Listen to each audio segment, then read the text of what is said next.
اگر کسی کو سزا دینے کا حق نہیں ہے اور یہ بات ٹھیک ہے تو کسی کو ایسے فیصلے دینے کا حق بھی نہیں ہے کہ لوگ خود سزائیں دینے پہ تیار ہو جائیں. اپنی تحریف شدہ کتاب کو میرا قرآن کہتے ہیں. ان کی آنکھوں پر پٹی بندی ہوئی ہے. یہ لاؤڈ اینڈ کلیئر میسج ہماری طرف سے جانا چاہیے. اگر پھر خون خرابہ ہوا، لا منسٹر صاحب ان ججوں کو بتائیں کہ یہ فتنہ تم پیدا کر رہے ہو، ایسے فیصلے دے کے ہم نہیں. آئین میں تحریف تو پھر آرٹیکل 6 آپ کے پاس آلریڈی موجود ہے اور اس کی سزا موت ہے. چاہے کتنا ہی لمبا کالا کوٹ آپ پہن لو، چاہے کتنے ہی لوگوں کو آپ نے پھانسی پر چڑھا دیا ہو، آپ ہمارے ایمان پر حملہ مت کرو.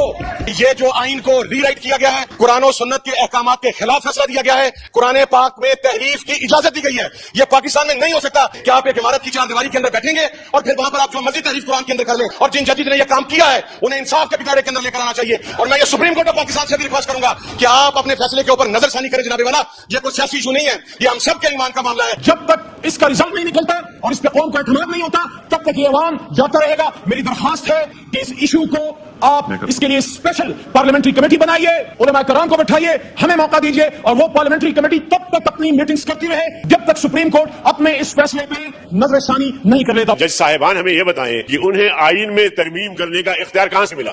آئین میں ترمیم وہ نہیں کر سکتے. جج صاحبان کی اس قسم کی رائے کو میں جوتے کی نوک پہ رکھتا ہوں اور میں کہتا ہوں کہ آج ہی قرارداد مذمت پاس ہونی چاہیے کہ آئندہ کسی کو ہمت اور جرأت نہ ہو. جج صاحب پتہ نہیں آنکھیں بند کر کے اس طرح کے فیصلے صادر کرتے ہیں.